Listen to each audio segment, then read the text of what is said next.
kids. And that proper adult-child relationship is so important. And how many times have we heard where that's been breached? You know, way too many times. So these are some things that I'm very strong with, you know, with all of our coaches about. Never meet with a student during a time not listed on the calendar unless it's approved by the parent or your head coach, advisor, whatever you call it.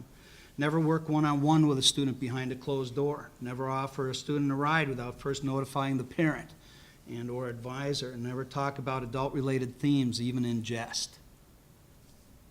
There's no place for any of those things. As well-meaning as it might be for you, for some kids, this can get to be very confusing. Student discipline, there's expectations. And as coaches, if you're attorney coach or teacher coach, you bear that burden of, you know, coaches are responsible, you know, for the proper learning environment. And draw a very clear line right away, the sooner the better, about what is and what is not acceptable behavior. And don't be afraid to address a student when he or she crosses that line. The sooner you do it, the more black and white that it is, the better your results. No gray areas. These are kids that sometimes have a hard time understanding the gray. Quite frankly, you're not their friend. You're not their buddy. And this is what I tell my students. I'm not your friend, I'm not your buddy. You don't need a 57-year-old pal. And I don't need a 14 or 15-year-old friend. And when I put it in those terms, the kids understand that and they respect it. And they respect it. It doesn't mean I don't care. By telling you this right now, I am caring. I am caring.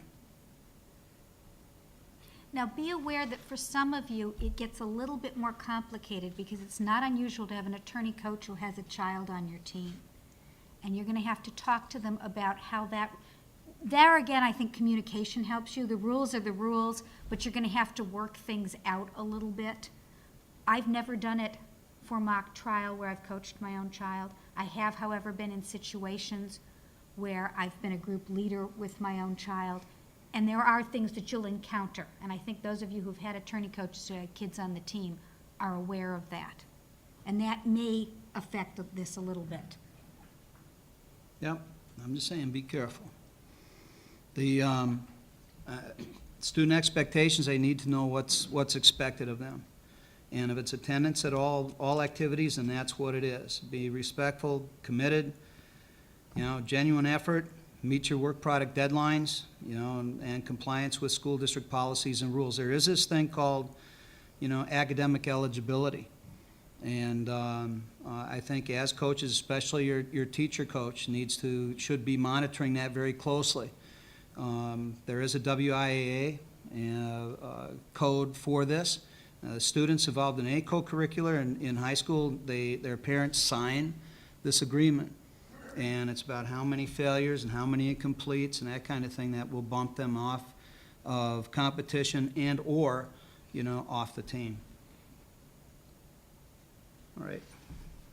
We've talked about this a little bit with a student perspective. Again, these are not law students. And on the bottom there too, some students, some teams, they have significant responsibilities outside of mock trial and it's adapting to their need. Talk about that in a little bit. Student characteristics, typically these are academically capable kids, and in some schools they may not have had the opportunity to realize their limitations. They're big fish in a small pond, and that's definitely what we have. And so the complexities of mock trial will very quickly reveal limitations to some of those kids, and some of them won't know how to handle that. Typically, as coaches, you'll realize the limitations much quicker than they will. On the flip side, depending on your high school, you may have what we typically had in a lot of our teams, which was what somebody once described as the next group down. The really academically talented kids were doing something slightly different than mock trial. We had the kids that one of them once described themselves as "we try harder." But this was their opportunity to shine. And you have to know which group you're dealing with because their needs are different. Many students won't ask for help,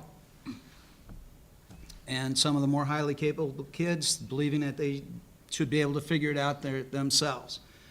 And some are afraid to admit that they need help.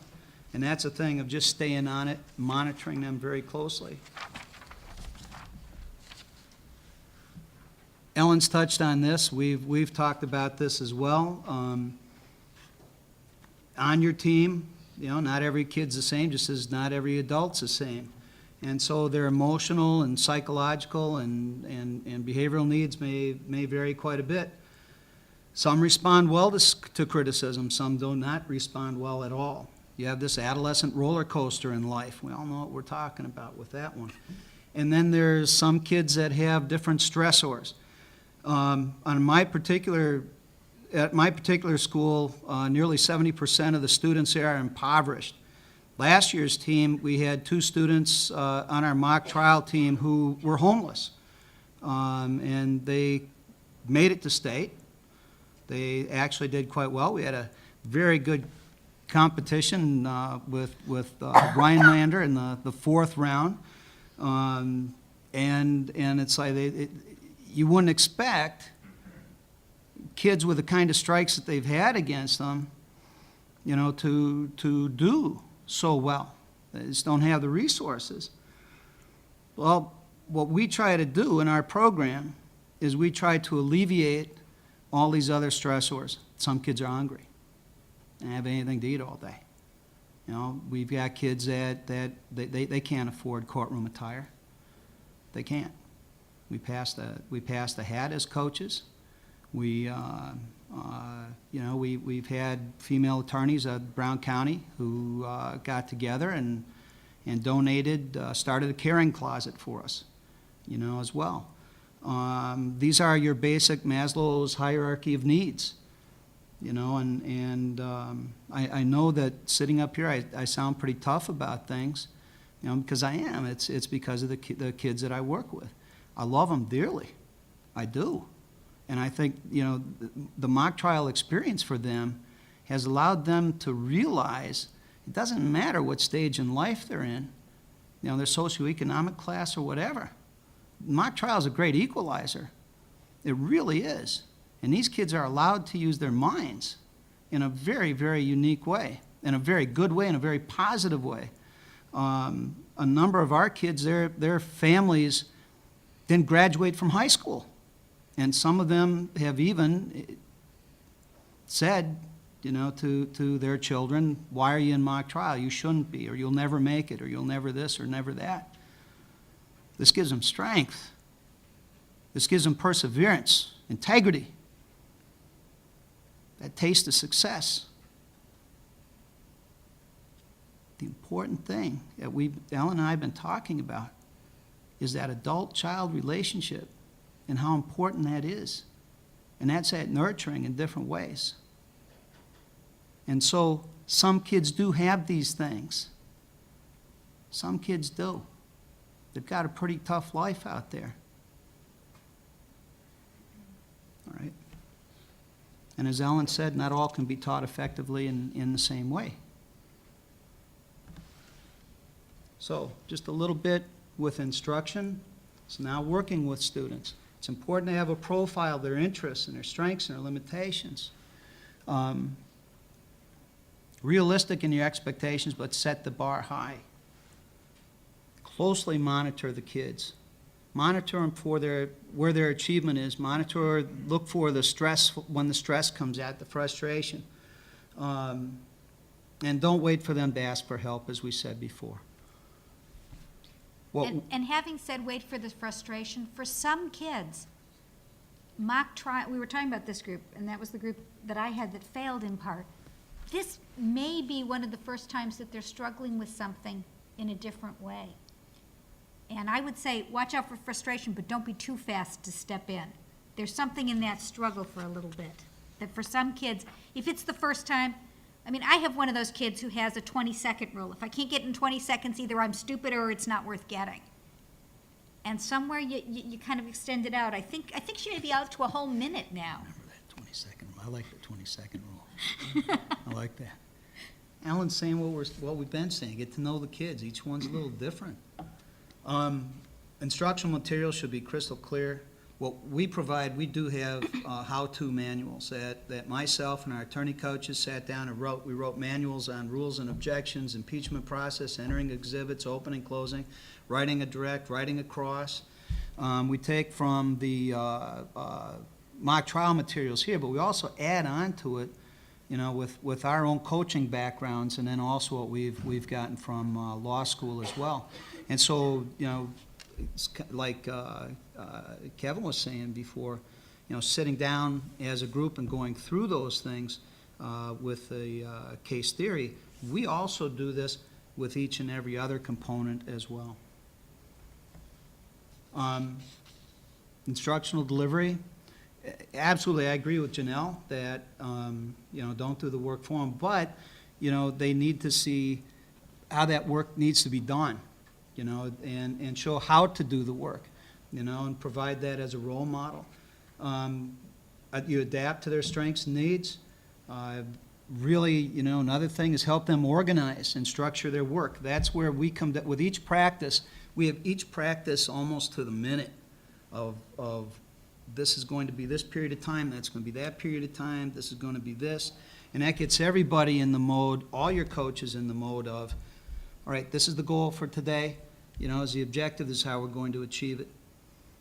And then the kids get in that mode too of structure and organization. Little or no downtime at any practice. Work product deadlines, of course, are important to us, and absolutely reward effort and recognize leadership.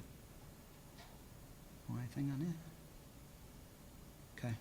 Feedback from coaches, immediate feedback to students is very important, but what we found too is try not to overwhelm them at the end of a long practice or a scrimmage or those kinds. It's just not going to go in.